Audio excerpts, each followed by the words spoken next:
Assalamu alaikum, guys. Welcome to Fajr episode 392. 94. I'm going 94. No, it's not even 96. It's not even 90s. All right, Beth. 91. Oh, gosh, I don't know. 91, I'm going 91.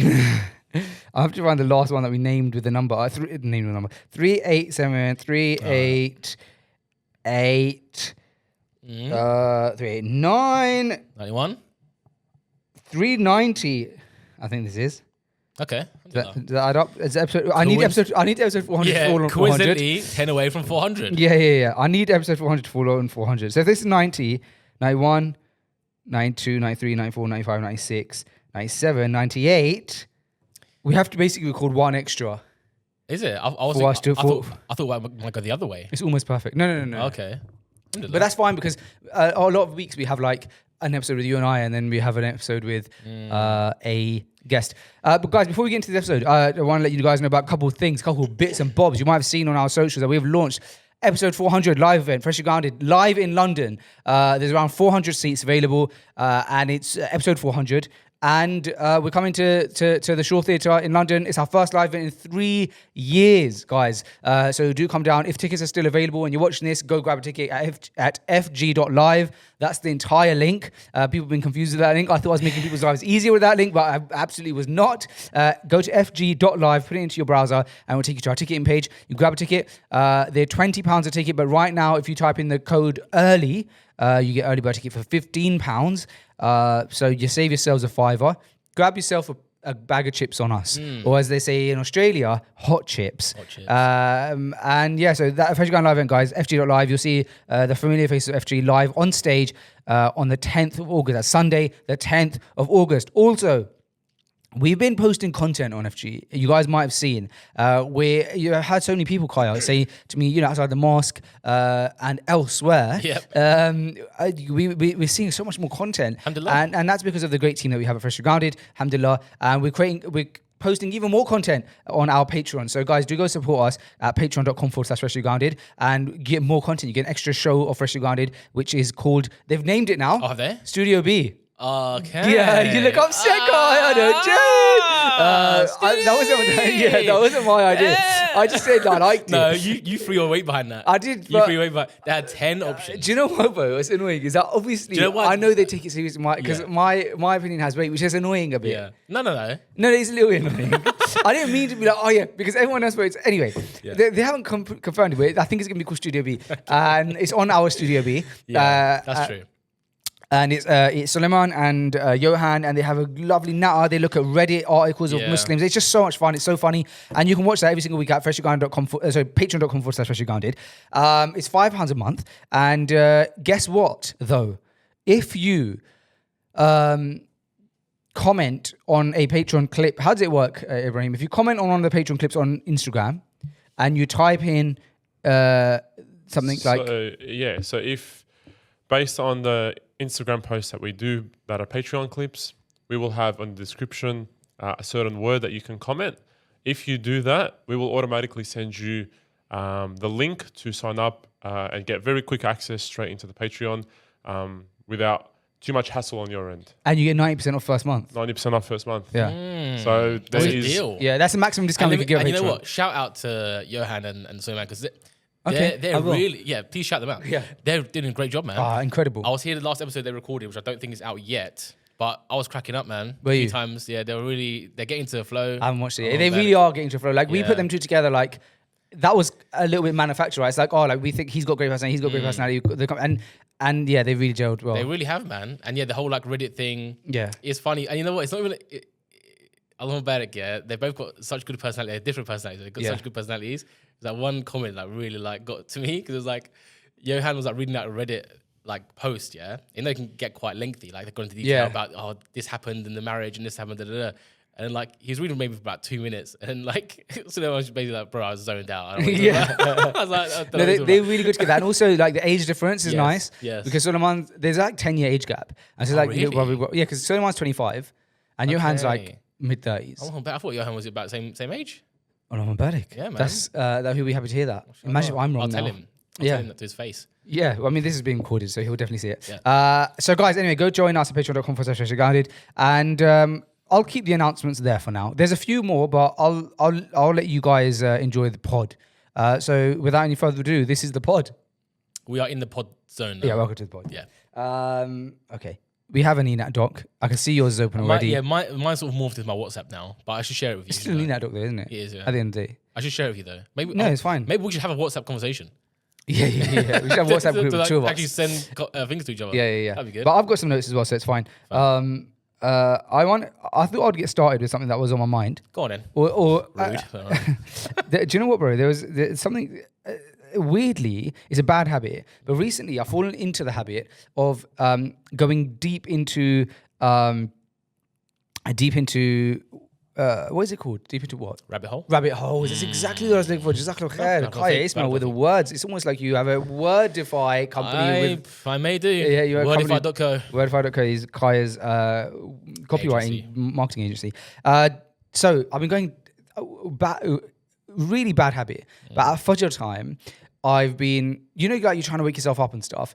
I've been reaching for the phone. It wakes me up and I'll go straight onto Twitter. Okay. And so I go deep into Twitter rabbit holes at Fajr time. Right. So much so that I will go pray salah, I'll come back, and I just kind of want to finish off that rabbit hole. Okay. And so I've done that a few times this week. And guess what today's one was?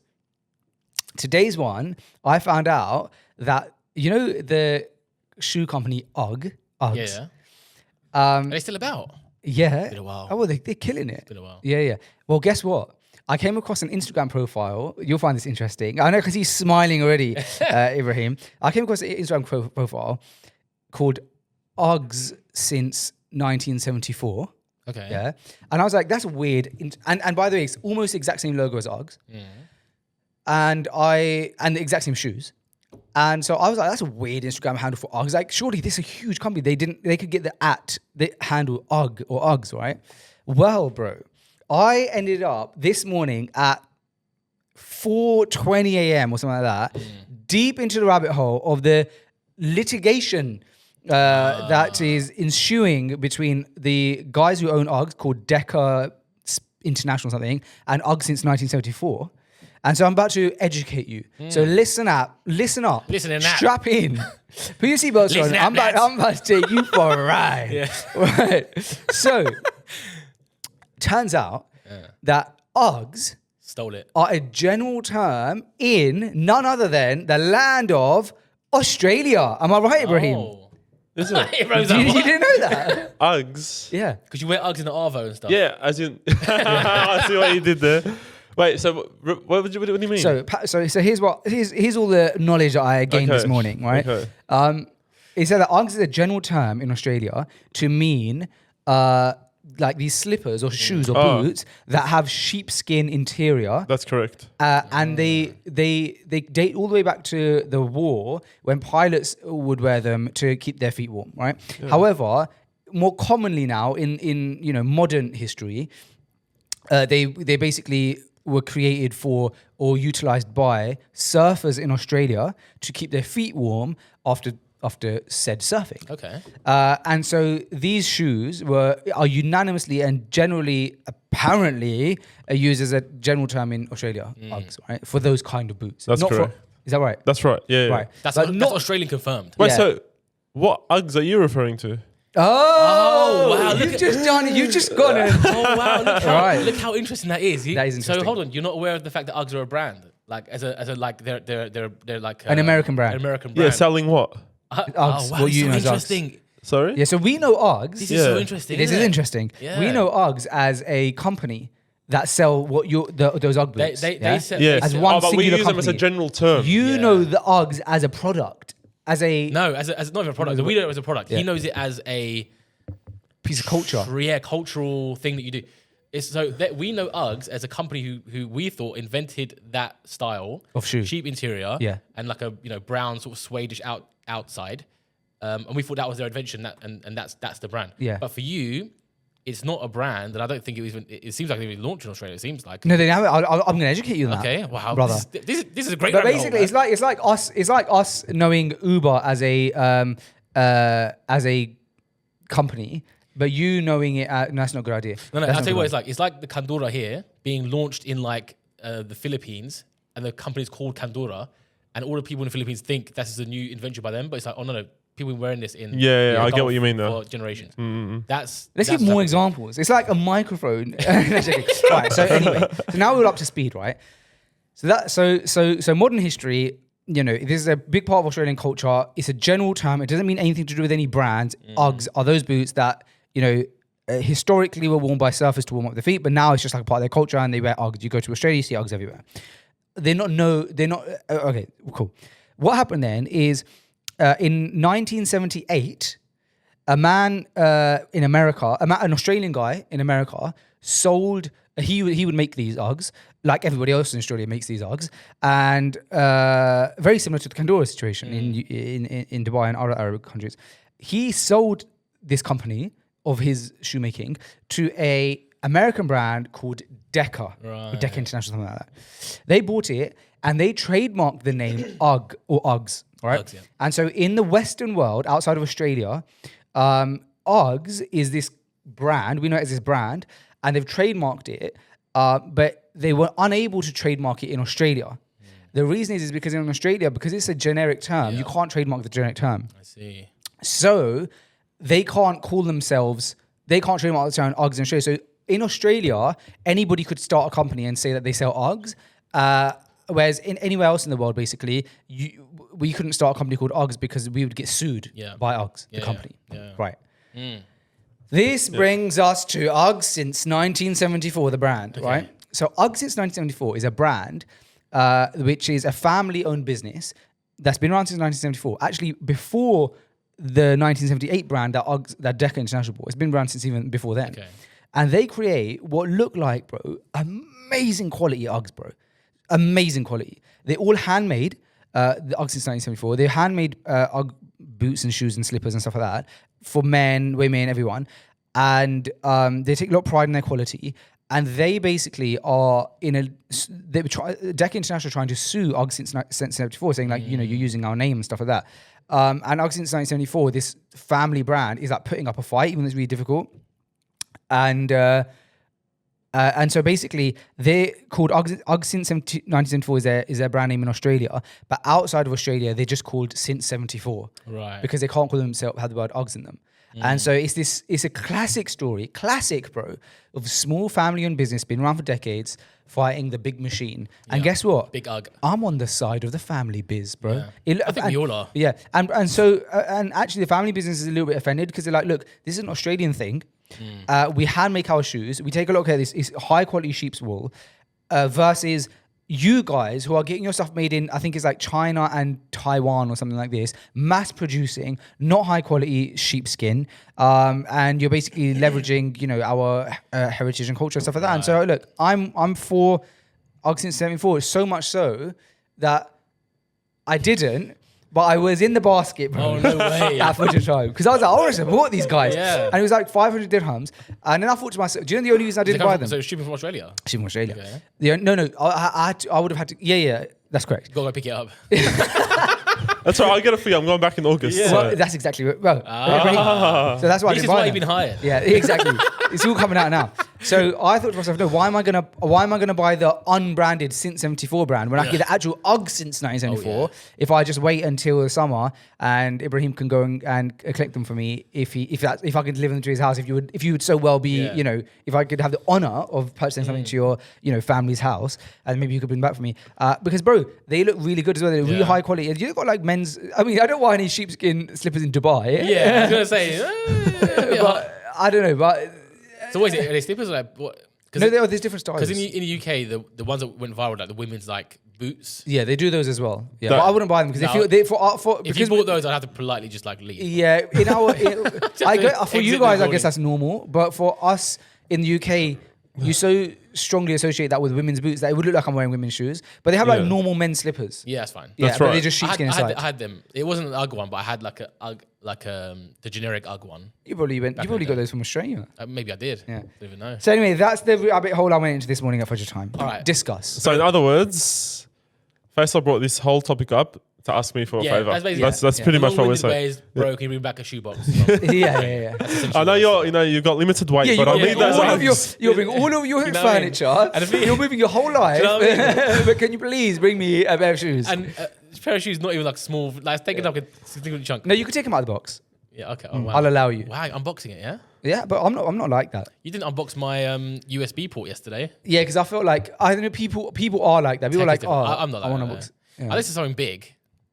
Yeah. If it's like a big thing, it's like, bro, let me unbox it. Imagine like if you get a car and someone's like, oh, bro, like before you drive it, can I I'll just give it a drive spin? it. Can I just You're give it a like, spin? You're that like, would actually- well, I oh. did just purchase it for £50,000. You triggered me there, you know? I didn't think I would be, but that would trigger me. Yeah. If I bought a new car, so I was like, let me just... And it just Go for a spin. You're like, they oh, drive bro, away. like, Yeah, that would... not drive away, just like, Yeah, but they've got around the block. yeah, around block. It's like, bro, like I literally just got yeah, the it's a keys. good car, bro. And I haven't even touched it yet.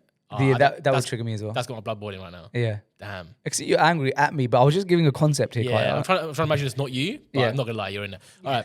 Another rabbit hole I went down recently. Do you recognize this logo?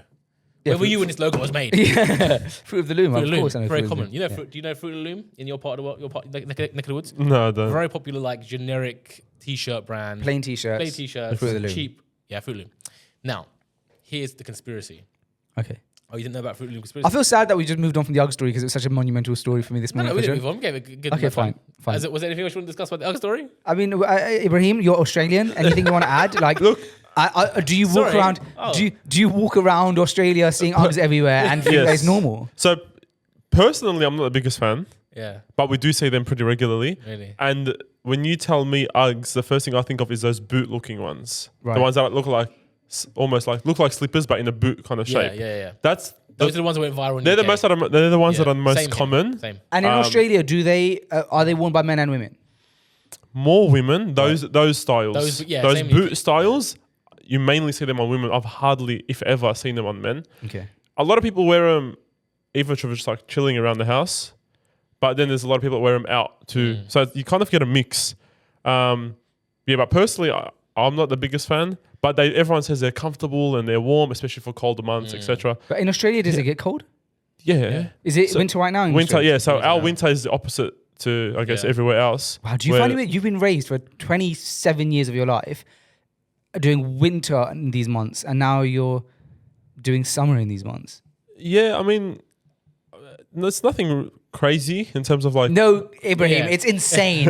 It's insanity. The whole world is flipped upside down. Give us it's more. fine. Don't get me wrong. The most annoying part is when we're freezing cold and I see everyone in Europe or in the Middle Yeah. East enjoying their summer, Yeah, but then we have the return in December, January, But does February. it get freezing cold in Australia? Melbourne, we Melbourne. get pretty cold. I'd say the coldest you'd get is probably like a 9 degrees, 8, 9 Celsius. degrees. Celsius. So How about Tasmania get very cold. that, yeah, but Is that near but, the, near the, it's but- it's Why quite- are we yeah, talking but no about one goes cartoons there. now, Kaya. but no one, no one my, goes wife, there. my wife's got relatives who live there. Oh, sorry. So that's really hurt me. No, but I got insight into Tasmania because of that, because he came and visited, But- and he was like, "Yeah, it's like amazing scenery and stuff like that." I've heard it's very But nice. I'll let scenery. him know you hate him.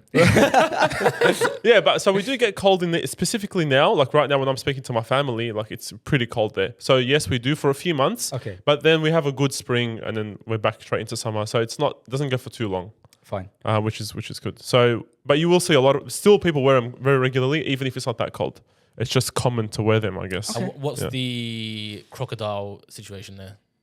What do you mean? How many crocodiles do we see? Or Crocs, the Croc shoes? Is that what you're talking about?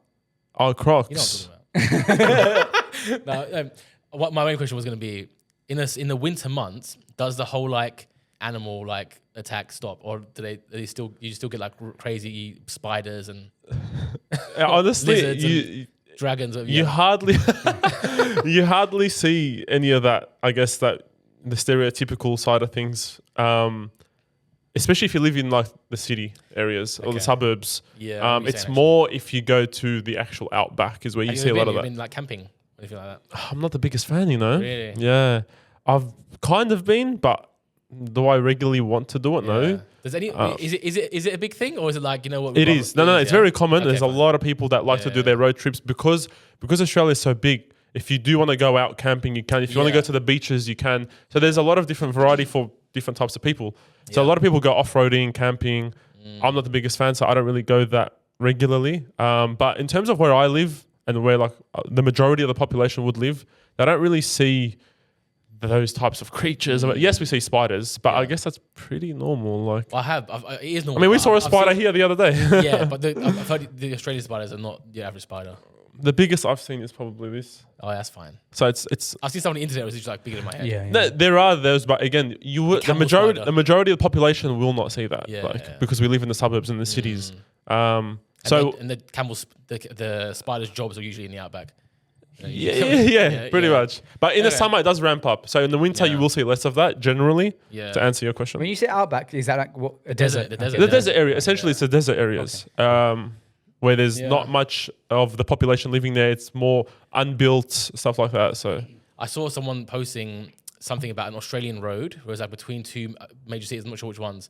It was like you're driving for like 7 hours without any like stops. Basically, it's like there's not even a petrol station. It was either 4 hours or 7 hours, something like that. you probably could find those areas there. Yeah. Because if you look at Australia, the like 90% of the population, they're all on the coast. The centre of Australia is actually not livable because there's no development that's happened there. And it's just hot as I watched well. a video You say recently. not livable, I say opportunity. You know, Build it. so did the Australian government at one point, Did they? because they were going to flood the middle, weren't they? At one point, They've played around with that idea quite frequently, but I think it's just it's kind of pie in the sky, river in the desert type deal. But literally, they were going to like flood, let in a river in the middle, like from the sea, obviously, to flood the middle and like make it green.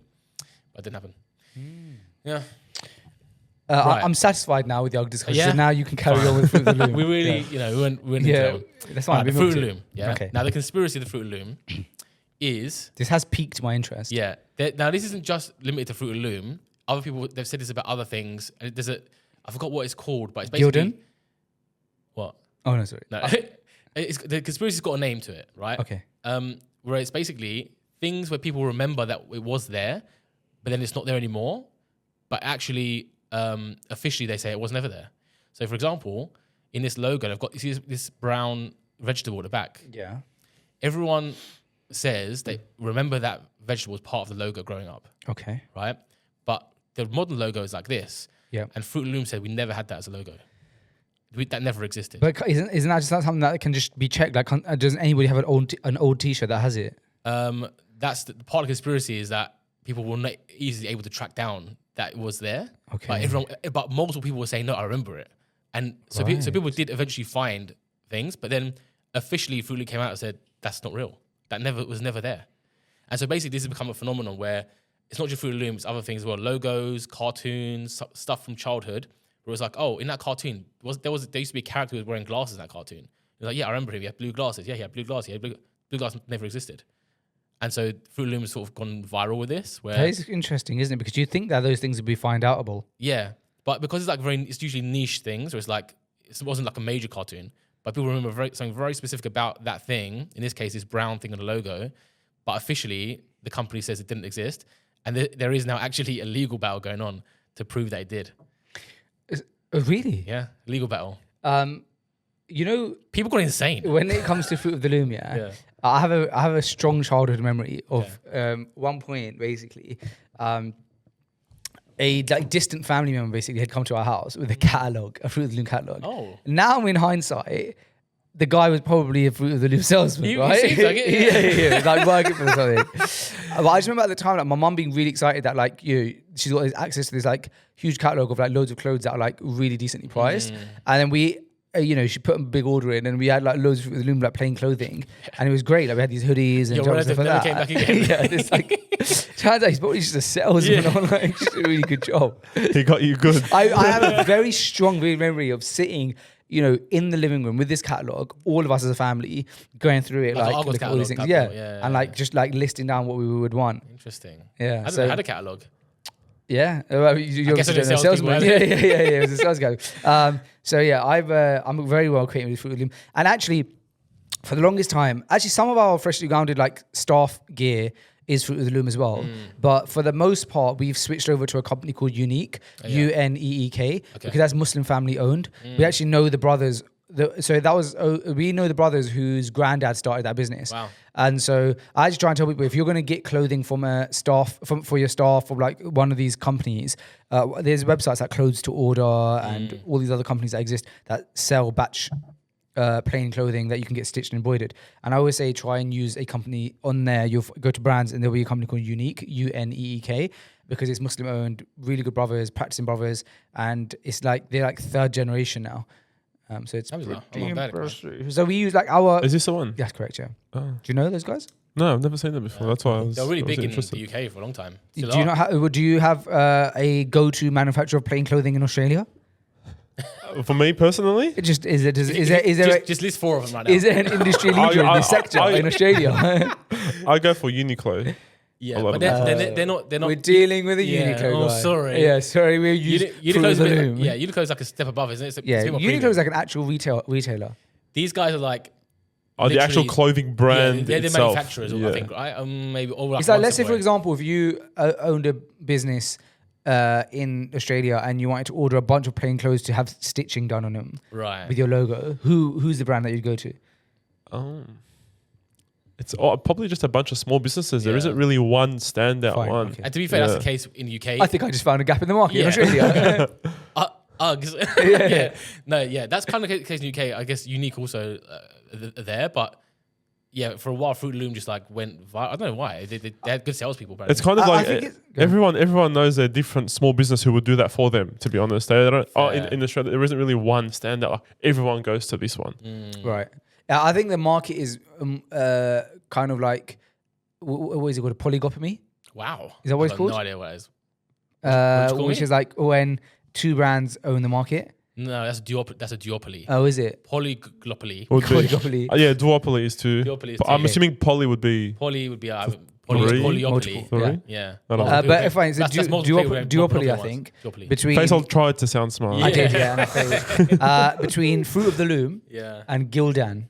Yes, I remember them They're the guys. two, yeah. Yeah. Oh, we have Gildan. Oh, well, no. All of a sudden, we were asking you, and So hold nothing on. came to mind. Australia's appropriating our culture. Yeah. That we do have Gildan. Okay. That one rings I a bell, remember and that. that That one's one that one's very common actually. Now that you Yeah. mentioned it. Amin, what's that T-shirt that you're so Amin, who's in the building, give it up for Amin, guys. We've also got Yusuf. Amin is wearing, Amin's from Medology, and that's his brand, and he's wearing a Medology uniform. I think I've only ever seen you in Medology uniform. You rep your brand very well, Lombardic. What brand is that T-shirt that you've got stitched? Mango of the Loom. Yeah, independently made in Pakistan. I like that. Okay. Yeah, I might steal your Nice. supply. How quickly can you get this stuff made? Because we got an order going out for Freshly Grounded's live event. It's about to go out to our Cardiff manufacturer. Oh, wow. But I would prefer Pakistan. That's coming in the... Let's have a chat. Post pod. Double P chat. PPC, post-pod chat. Yeah, there's a PPC. Yeah. We'll have PPC inshallah and discuss it and figure it out. Is that embroidered that? Yeah. Nice. And how are you doing your site? Is it custom sized and everything? And you're happy with the quality of your garms? So like it's so good because you can choose the GSM, you can choose the exact ratio of like the. I like my GSM thick. Yep. At least 700, right? No. No? That's Oh. way too thick. That's like a coat. Okay. How what is the GSM of that? This I'm not sure. Okay. Our fleeces that we wear, we get 380 GSM 380 for the fleeces. and a 65 to 35 blend. So 65% Okay. cotton, 35% polyester. Nice. Mm. There's a man who knows what he's talking about. Let's have a chat. Let's have PPC. As we need them. Can you and you can get them delivered to the UK? You can either choose air shipping or obviously by sea. So air is very quick, air within days. And you know, when we have the PPC, you know rough costing as well. Yeah. Okay. Let's have a little chat. Have you got Okay. custom labels on that? No. Okay. So there's no label, but are they labelless? Okay. Now that is a business deal just live. A live business Live deal. business deal. Yeah. If you ever wondered, what is the business you just saw? Yeah, you just saw our Cardiff manufacturer lose their job in 30 Cardiff seconds. guys watching this, Cool, especially Cardiff right now. That meme where he's like taking off the headphones. Yeah, exactly. Yeah. And we've actually been using those guys for like over 10 years. Nice. They just lost the deal. But this is it, man. So, kind of joke aside, being, you guys are taking the time to come down here today, and it could work out as a deal for you. And kind of what we spoke on the live stream yesterday, because someone asked about what's business advice that you wish you knew when you first started. It's just like do things. I said, yeah. And this is kind of that. Like you guys just thought, let's do things. Let's go and see Faisal. Let's go see the podcast, and something's come of it. So it's nice, man. See that kind of thing happening. Yeah, and also supporting Muslim businesses as much 100%, as possible, right? 100%. That's what we got to do. And okay, so that was one rabbit hole I went into. Fine. I got another rabbit hole for you that I went through IRL. You ready for Okay, this? fine. I was in one of our local malls. Okay. Walking down, and in the mall you're expecting food place, clothing place, maybe fruit Loom, whatever. Yeah. I'm seeing people get stretched in the mall. Oh, I saw this exact same thing. Yeah, they get stretched in the exact same mall actually. Yep, probably. But I wanted to go in. I almost did. Did a double take, so I was like, why are people getting stretched in the mall? But it looks so It looked good. very good. So, more context, they're literally on like, not mats. There's some of them mats, some of them just like on like a table, and they're just getting like, it's not massage place. It's like they're literally. It's like sports stretching. Sports recovery. It's very professional. Yeah. It looks like a very professional. Yeah, it's men like, with men, and it's nothing weird. It's all open, you can see what's happening. Yeah. And they use like those sort of foam rollers kind of thing. Yeah. And I think I need to go because I've got a shoulder problem that's been bugging me for years. So I saw the same thing. I saw like a guy, very, It is professional. yeah, very professionally. It's like a sports stretching. Like,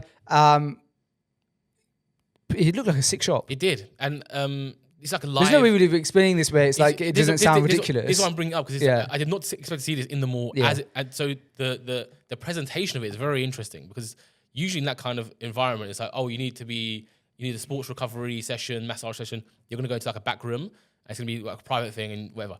Everyone was sort of doing this in the open. It wasn't like weird. It sounds weird when you explain it, and it sounds very like... It sounds inappropriate, but it's inappropriate. not. It sounds inappropriate. Everyone's fully dressed. Men helping men with like their arms and things like this. It was almost like doctors like working in front of you. Yes, that's how I explain it. It wasn't weird at all.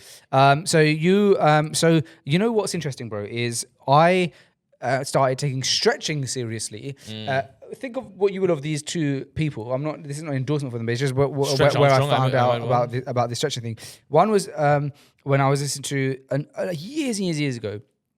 One of the first, probably the first episode of the Joe Rogan podcast with David Goggins. And he basically was talking about the importance of stretching. And especially as you get older, he's like everybody should spend in the morning, they should wake up in the morning, spend like 20 minutes stretching before they do anything else. And as I've gotten older, I've realized the importance of stretching. Then the other one is I watched a John Cena workout video on YouTube. Well, you can see him. Yeah, I could, yeah. And he before leg day, I think for an hour, bro, he's stretching before even doing his workouts. And so I was like, this is important. And fear not, because we actually have a medic on set. Oh yeah. Amin, do you have any takes on stretching? You would have to come onto the mic for this part of the discussion for it to make sense, but. Step up to the mic. I can. You can. Yeah. Don't worry, we'll pull you up a chair. Okay. He's a tall man. What? How tall are you? 6'2". I was going to actually take a guess before you said it, but okay, 6'2". Yeah. Alhambarak. So stretching and that whole side of things comes into physiotherapy. So Okay. not necessarily my field. What is your field? My field is just general medicine. I've obviously completed the degree. GM. GM. So anyone who's basically on death's door, I hope I can help them out. But otherwise, a lot of other stuff. Unfortunately, with stretching at that stage. Stretching. Yeah. I'm not at that level yet. No. Fine. The thing with medical school is that you'll be surprised what you learn. You really mainly learn about treating disease. You don't learn a lot about just general health. And if someone asked me to just give them some advice on just maintaining a healthy lifestyle and whatever, I'd be very, I reckon our parents would be a lot wiser and better with that stuff. So that's one of the problems with medical education. It's just unfortunate. Yeah, I think be careful which doctors you take advice from, because we don't like obviously in social media, there's so many people talking about so many different things, but it's it's That's not, interesting you say that, because there are a few. Should we not name them?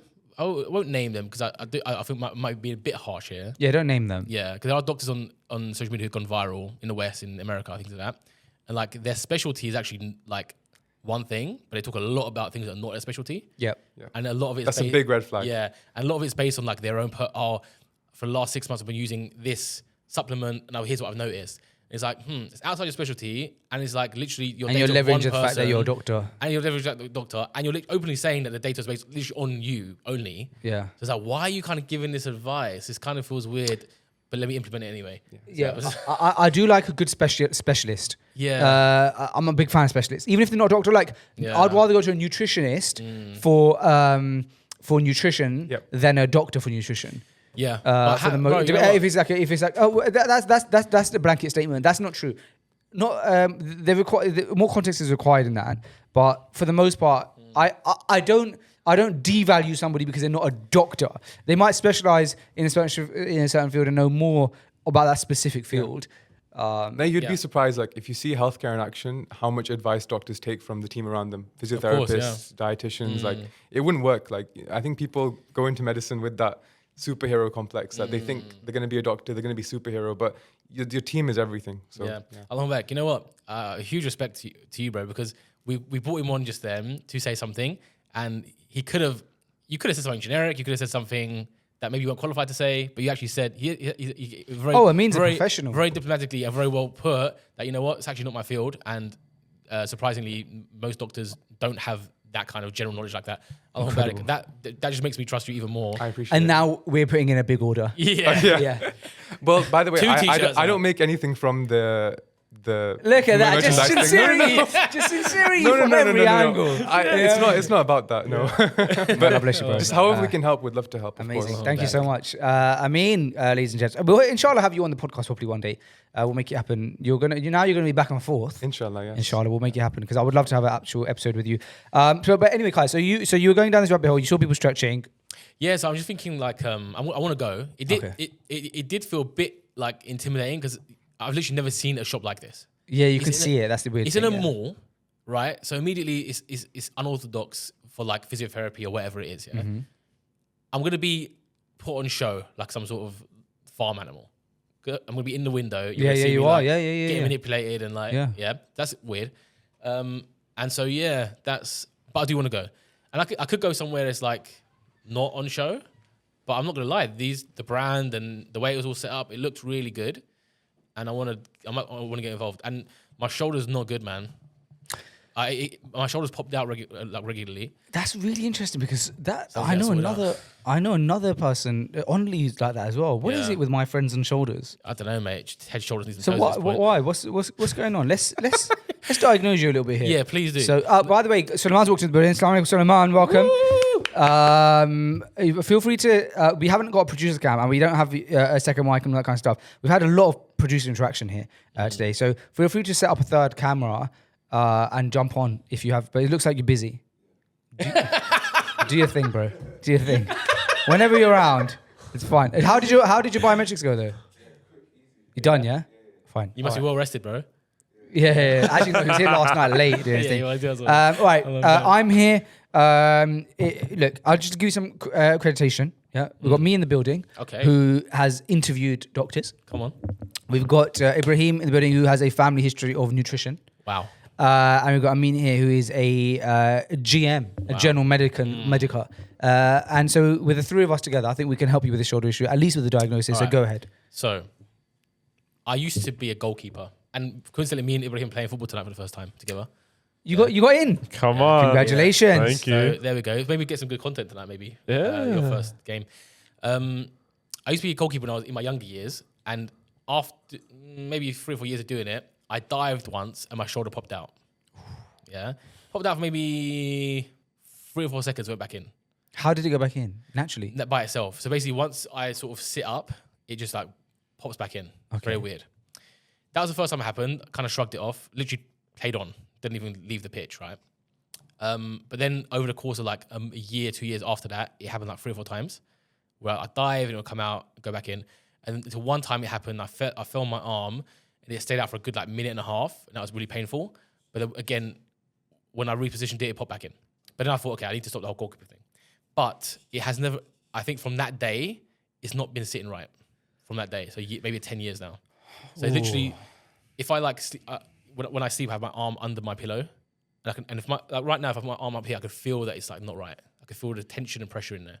So I think it's just not sitting right.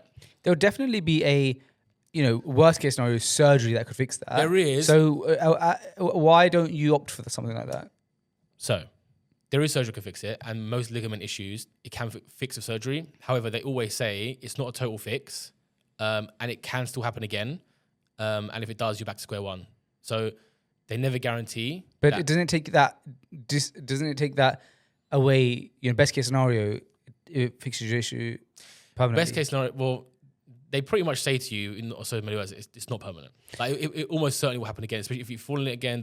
It helps for a while, but because it's such a recurring thing, it's a part of your body, shoulders and knees. They're obviously using all the time. They pretty much tell you it's not a permanent fix. So does it affect your workouts if you do shoulder workouts? Yeah. Yeah, of course it would. Yeah, because you got to just get shoulder. Not just shoulders, but like even like bench. What stupid question? Even like bench press things like this is a struggle because like, yeah. So look, if it was certain angles of my arm, it's just not right. It doesn't feel right. If I was your surgeon, can you please be my surgeon? Yeah, what I would do is I would do what we call a fusion surgery, and I'll just fuse that up together, bro. Fuse that baby up. Yeah, fuse it up. Little shoulder fusion. Yeah, that's what you need. Yeah. I'll probably take a bit out of the back of your heel. Okay.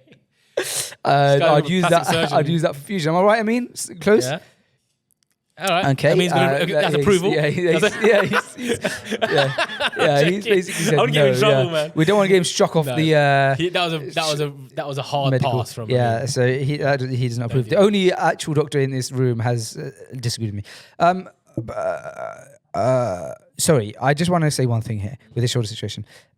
Honestly, Yeah. There's CCTV footage because he was in a bit of a court case situation some years back with a gym because his shoulder issue that he's had since then.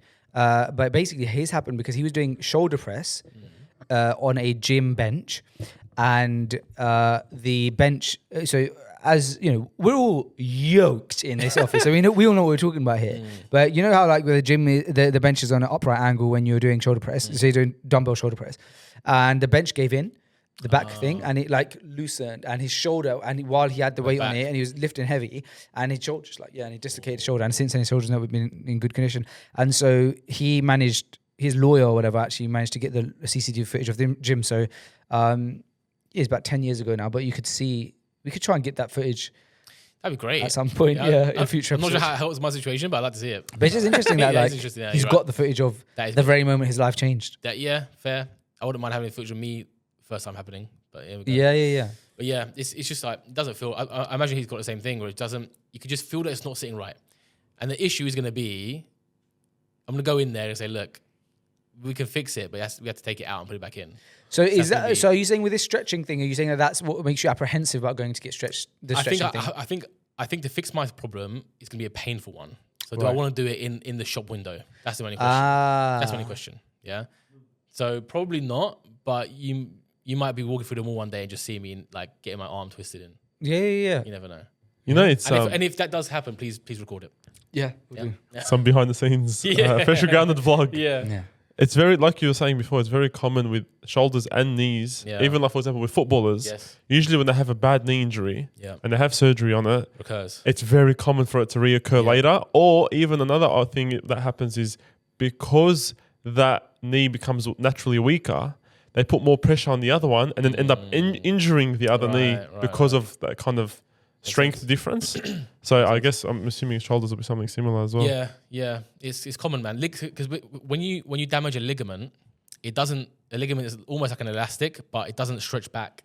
So if you like pull your knee out of its socket, shoulder out of its socket, and doctor, please correct me if I'm wrong, the ligament doesn't snap back how it used to be. So there's always a little bit of give there, a little bit of looseness there. Us two doctors just vibing right now, man. Yeah, you can't be. Ultimately, I'll say what I said. You need a fusion surgery. Yeah. Hold on, let me Google this fusion surgery.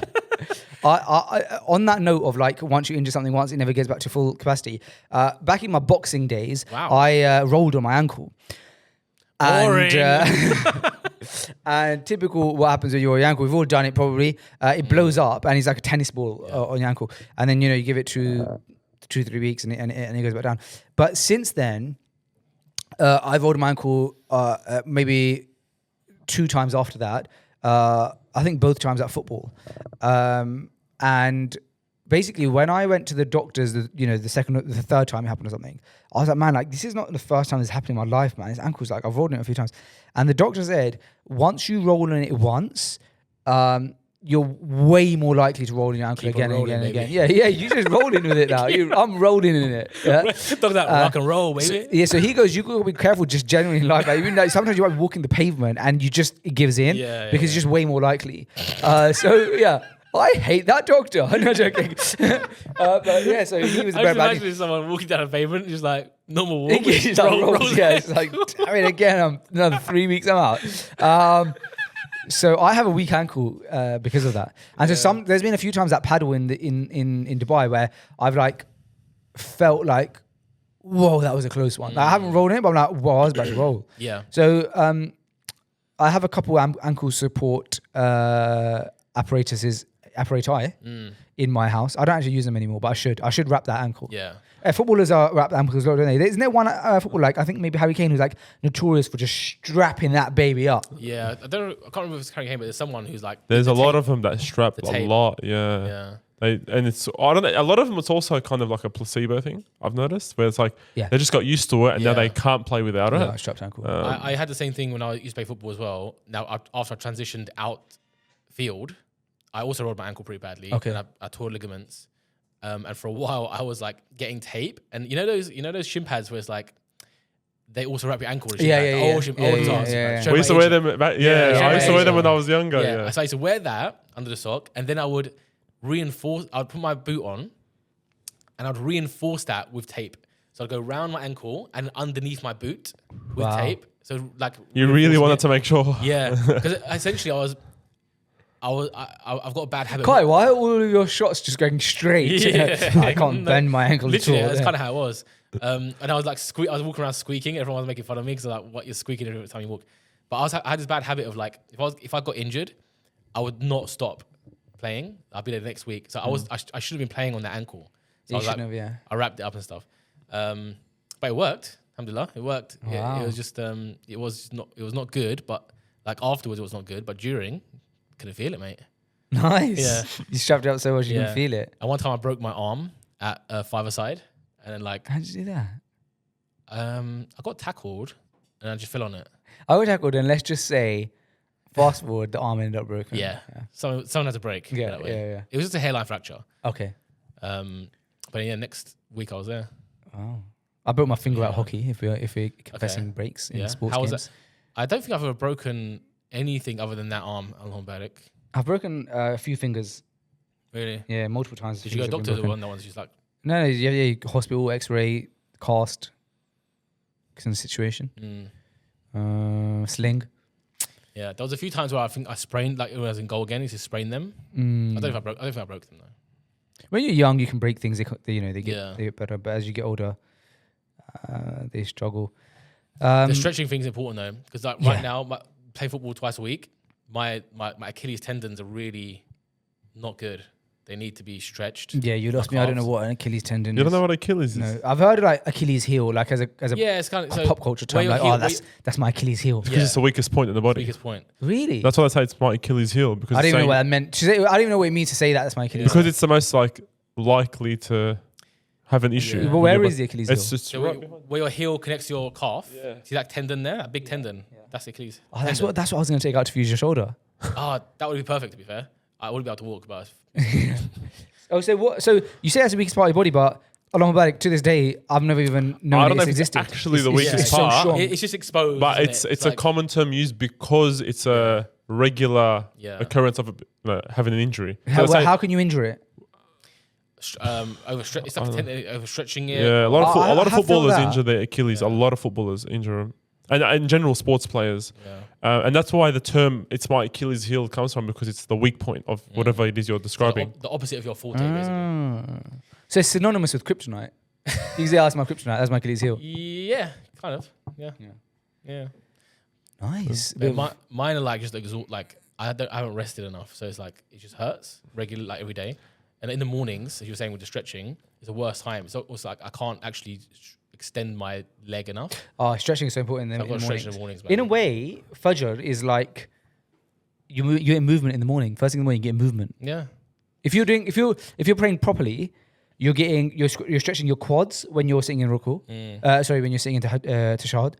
You're stretching because after a leg day. What about hammies as well in the ruku? In ruku, Everything, yeah. But after leg day, if you go into tashahhud, you feel your quads being stretched, and you think, and it feels good. It feels like, do you know what? Yeah. I see the benefit of like these movements. You know, I've seen a doctor as well talk about the benefits of when you're in sujood for your back. Yeah. There's benefits for your back, spine, and like I don't know the way I think it's like helps with stretching. And kind of maintenance as well in the sujood position.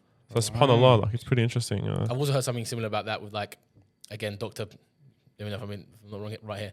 The heart being above your brain for a minute can have some benefit. I'm not sure if that's true or not, but just like blood flow. Because your brain is like...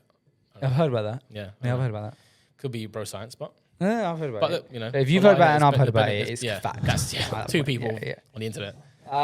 So one of the other rabbit holes I fell into on Twitter was, I don't know if you've ever seen this yet, but when I tell it to you, you are going to go down a rabbit hole of videos, bro. Okay. It's so interesting. By the way, are you following Trung Fan on Twitter? No. His what's the podcast we used to watch? My First Million. My First Million. The Hustle. Okay. Yeah, and he has these sort of rabbit hole tweet threads. You might like it. Wait, what? He's more related to business? Yeah, but not sometimes he veers off. Fine. Yeah. Okay, so this one that I fell into yesterday Fajr time, and it gave me for some reason at Fajr time, it started giving me a lot of anxiety when I was trying to go back to sleep after Fajr. Weirdly, bro, it was a thread of people going through really tight tunnels. Oh yeah, caving. That's exactly right. Yeah, caving. Have you seen that? I've been down this rabbit cave a few times. Oh, bro, my God, this is my first time. I could not believe it. And people do this for fun, bro. The best thing about caving is you ain't got to do it. Yeah. What are you doing? Bro, I don't understand it. Bro, and it's so people go through the tightest caves. Insane, there was this one where I saw there's a crack in the earth, and it was really small. Like, everyone in this room wouldn't be able to get through it. But you go through it. Like, you have to be super skinny, and you can get through it. And I don't know how you do, to the point where the man who was like assisting them had to take, right towards the end when they were trying to get their head in, had to take their helmet off so they could just squeeze their head in, and they got in. And I was like, yeah, you got in. And other cavers will look around. Like, no one seemed anxious. Everyone was like watching, like, oh, yeah, you go. And just squeezing and squeezing. They were in this hole. And I thought, well, how are you going to get out? And they're so excited about it. And I thought, they gave me some anxiety. Do you know what, bro? Then I went to sleep. So this is post Fajr, yeah? Then I went back to sleep. You're talking 4:45 a.m. And I'm in bed now. For a while, I just couldn't sleep. I was just thinking about how grateful I am. I heard two thoughts. How grateful I am that Allah hasn't put me in this position where I'm like stuck somewhere. You know, I know the story of Prophet Yunus, alayhi salam, right? And the second thing I thought about is, at any point in my life, I could just be in a situation where I'm stuck somewhere, and instantly you just think, Allah, like, I need you, man. Like, and that's what I was thinking about. Like, you know, may Allah protect all of us, and you know, protect us from ever getting any kind of car accidents and things like that. But you know, you hear about situations where this car accident, and just the way the metal is wedged, and all of a sudden this person is stuck, and just there'd be a whole person to get out, and just like stuck in the moment. And think about, and I'm not a claustrophobic person per se.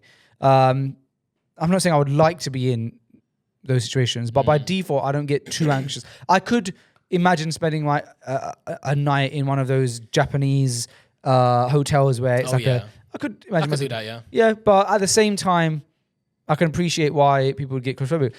I'm going off topic. What was my point? Gratefulness to Allah. Gratefulness to Allah. Yeah, I was a little bit anxious because I was like, oh, like, yeah. But anyway, I went down the caving rabbit hole. Yeah. And I urge people to go down that rabbit hole. You know, when I see those videos, I've seen that. The animated ones. I feel like I start feeling heavy breathing Yes, because just watching it. there's the videos of like actual cavers doing it. Yeah. But it's hard to appreciate how, I'm gonna say it, how ridiculous it is they're doing it. When they animate it, they've got like Yes, the- when they show the like a 2D, zoomed out version. Yeah. It's like, bro, what are these people doing? Why are they doing I watched one. It was like, fair enough, it's a tight cave. You're gonna go in it. Some of them is like a tight cave, but it's downwards, and then it's flooded. So they got And it's like that. it's like that. So they got to go swim through the first cavity, come up for air, swim through another flooded cavity, come for air. And then Why you go would to you the big do room. that, bro? So now you're now between you and like the surface is like 4 tiny cracks and like 2 flooded rooms. And then so this one I was watching, they're like 4 or 5 kids doing this, right? I say kids, teenagers. They've done that part. They've gone through these like flooded cavities. They've got into this big room, and You gotta get back out, bro. but it starts raining. No. So water starts coming up where they are. And long story short, I think 2 of them drowned. No. And it's just like, bro, like SubhanAllah. that was like a hard watch, man. My heart again was like pumping. I'm watching it. And sometimes what they have to do is they go in one way, but because it's so tight, you can't turn around. No. So when you get out, you have to go the same way but backwards. So here's the thing, right? What you don't realize, especially watching a 2D animated thing, is it's pitch black in there. There's no lights. So when they're animating it, it was like 4 of them. So they've all taken it in turns to go, like holding their breath and going, holding their breath and going. But then what it's bad, man. One of the people who went first drowned, and then trapped the others behind. And so they're trying to come out, That's a nightmare. but because you can't see anything, all you can feel is just like something is here blocking the way. So then that person turns back around to go back, but then the person behind him doesn't understand what's happening now. He feels blocked, and they all drowned. Wow. Like all 3 or 4 of them drowned. Wasn't somebody saying the other day to you, Ibrahim, that people from UK sometimes go to Australia to do a mining job so they can earn loads of money really quickly and then they go back to UK? Yeah. What's that about? So in general, the mining industry in Australia is very popular and also pays really well, because obviously there is a risk that comes with it though. So it's in certain areas of Australia, and a lot of people locally go and work there. So they'll go travel interstate and live in another city to go and work there. They'll spend a year or 2, some stay longer, and then obviously try earn as much as they can. Essentially, some people do it from overseas. But funny you mentioned that, because a few years, this is many years ago now, I'd say, 2 people who were working in the mines, it caved in on them, and they were stuck. And it was a whole thing on the news. They were stuck, I think, for 4 days, and they were trying to get them out. And they eventually did, though, and they survived. Both of them, 2 men, they both survived. But every day on the news, it was like, what's the update on them? They're still trying to, and they were just working on it 24/7 to try and get them out. And then I think it took 4 or 5 days, and they were obviously wrecked. No food, no nothing. I think your body goes into some ketosis. Yeah. So That's one way to do it. Yeah. So there's a risk in that specific industry, but yeah, a lot of people do go and work there because it pays so well. Water though, wouldn't you die? Just about probably. I think they were able to kind of give them a few things. Oh yeah, at that point if I remember correctly, yeah. they were able to kind of hand them a few things just to kind of get them by. Yeah. But yeah, it was. I remember it was like a big 4 days of everyone just kind of on edge, waiting to see if these guys are actually going to get out. Parents, bro. Yeah. So, but yeah, there is a lot of people that work there due to the fact of it does pay well, but there is a risk that comes with it. Have you seen those oil rig videos where people go and work on an oil rig? No. And you can earn about 30-40 grand a month, pounds. But you're in the middle of the North Sea. It's a very rough sea. You see these oil rigs where like they're in the middle of the sea. It's like I've seen an oil rig. Yeah. So it's not the nicest place to be. No. But this guy was like doing like a vlog. It's lovely, man. Like inside, it's like a little hotel almost. Really? They get like a little breakfast buffet, and they got like a snooker room and this room, that room. His bedroom's nice, and he earns like 30. I think it's It's like like super high risk. super high risk, and obviously you're away from like all civilization for like a month. I think it's like 4 months at a time, so it's not easy. If you're an introvert, that's nice Yeah. for you. I would struggle. Yeah, and he was I can't do a few hours without Yeah. speaking to people. I could probably do it from that perspective, and he's earning like 30 grand a month. Wow. Solid though. Yeah, Yeah, I but mean, you know, But then nowadays, again, if you're a single, download it, get free trial and replicate it. What, you know what I mean? at what Start cost SaaS. though? I guess. Yeah, Depends on the type of 30,000, person. that cost. Yeah. Depends on what type of person you are. If you're a single man, and you know, again, no kids, no wife, like I'd be tempted. Yeah, I can see the appeal. Yeah, of course. Just go, bro, And it's probably- 4-month stint, man. Even though it's high risk, they obviously do all the precautions they can to keep yeah, it super and safe. I think it's less risky than a mine. Yeah, it must be. Yeah, if they've got a pool table down there, you don't Yeah, pool tables in mines, do you? Yeah, I mean, But surely you have other people around you who are in a similar position. you're not by yourself. There's a Yeah, so at least you could kind of at least you're not totally spend isolated. some time with others. It seemed like there was at least like 30, 40 people. Right. You're just isolated from your family and like civilization. Even if you just do it for 6 months and then just cash up and go. Wait, for only 30 grand a month, little 4-month stint in the sea, man. Do you know what I mean? But that's the same. That's the same thing with the mines. They go for example, a lot of people, if they're from Melbourne and they will go to like specifically where Perth is and stuff, they will go for a few weeks, come back for 10 days, go for a few weeks, come back for 10 days. Just stack some pee. Yeah, it's not a bad. But that's actually their roster. It's like 7 days a week for a couple of weeks, come back, and then you got like 3 months off. Rest for a few weeks at home, you're chilling, and then you go back. So I guess that one's the same, but in 4 months stints. It's not a bad gig, man. If I'm a single man, it's not a bad gig. Yeah. Some people do these like ship stuff, like you go and work on a ship. Yep. That I would struggle with. I think I'd struggle to work on a ship. Yes. If I'm in the sea, I've got to be stationary. I can't be on like a. Oh really? You seen these? Would you get seasick? I think I would. You're prone to it. I think I'm prone to that. I haven't been on a big ship like that, but I imagine on the big waves. Have you never like gone on a ship to like France or something in the UK? Ferry. That's it. That's small. What's the difference I'm talking about going across the Atlantic. What's the difference between a ferry and a ship? Nothing really. A ferry is just like you can put things on it, like you put cars on it. Yeah. Is it? I thought a ship was bigger. Yeah, it is. A ship is bigger. Yeah. Well, no. Yeah, because I've gone on a cruise ship before. Yeah. Okay. Have you? Where was that? Oh. Yeah. Actually, that's normally like a thing you do at the end of your life. Why? How was that? It was. I think it was 13 days, 12 days. Okay. Wow. We went to a few countries near Australia. Where would you go with the missus or by yourself? No, it was with my family. It was before I was married. It was a few years ago now. So I went me with my family and a few cousins. It was first time.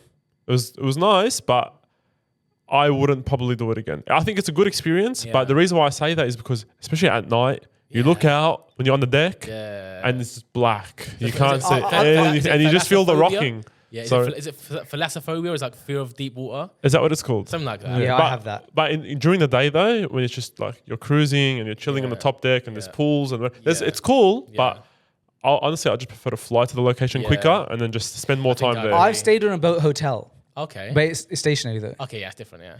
Yeah. Don't get involved in this. Yeah. I was just trying to do something different. Yeah. I found a boat hotel. Yeah. You got off what's it called? The super bus. What's the Mega bus. Mega bus. This one was like in East London next to like the O2 Arena or something. Okay. Yeah, like this basically is a boat hotel, which is a traveling hotel. So like they'll do a few months in one city and then stuff, and they ship themselves. Okay, that's cool. Yeah, I think I'd struggle long term on a boat, man. Especially at night time. It's like you've seen these videos where the waves when in like you get these like military ships stuff like that and they go through these huge waves. You seen these videos? Bro, insane. Like you think like you're done. Wow. The wave is like 4 times the size of the ship. Yeah, man. It's it's uncharted territory. It literally is. Yeah. Yeah. So that's I don't know what that means, but it sounds like simply territory hasn't been charted. Yeah. Wait, charted or charted? Uncharted, isn't it? It's uncharted. If you say fast enough, no one knows what you're saying. Uncharted, it means like Thomas Cook haven't charted a boat there yet. I don't even know what that means. Right. But Thomas Cook doesn't exist anymore. Is it TUI now? I don't know, because we used to get our flight to Gambia used to be on Thomas Cook. Yeah, I think it's TUI. I think TUI is just clinging on. Is it? Yeah, it's just skin of his teeth. Yeah, we are still. Yeah. Okay, guys, thank you so much for this. This has been I think we went over. Oh, we had a good time. Thank you so much, guys, for listening to this episode, episode 390. Thank you to Ibrahim. Thank you to Yusuf. Thank you to Amin for being around. Lovely episode. Great to speak to you all, and we will see you inshallah on the next episode. And guys, don't forget, head over to fg.live to get your tickets for Fajr Guy's live event, episode 400 in London. If you're in London, it's a must. If you're in and around London, it's a should. And if you live in a different country, then it would be nice. You know, we are blessed that every live event we have had people fly in from around the world to come to the live events, and that's always when I say around the world, still Europe. Yeah, they're not coming from Australia. Until now. Even Ibrahim actually is unlikely that he's going to make this event. If he was in Dubai, then it'd be easier, but that's during the time that he's going to be in Australia. So it's going to be tough, I think, which is going to be sad. But you never know. Inshallah, we'll have more events. If people buy the tickets for this show and we do well, then we can do more. Exactly. So then I'll be there. Or if there's like a lot of demand, it's like we need it to this event, otherwise we riot. Yes. Then we're going to have no choice but start a chant while they're there. Yeah, you're going to have to take a 22-hour flight for it. Thank you so much, guys, for listening. This is Hashtag Guided. We'll see you soon. Inshallah. Inshallah. Assalamu alaikum. Salam.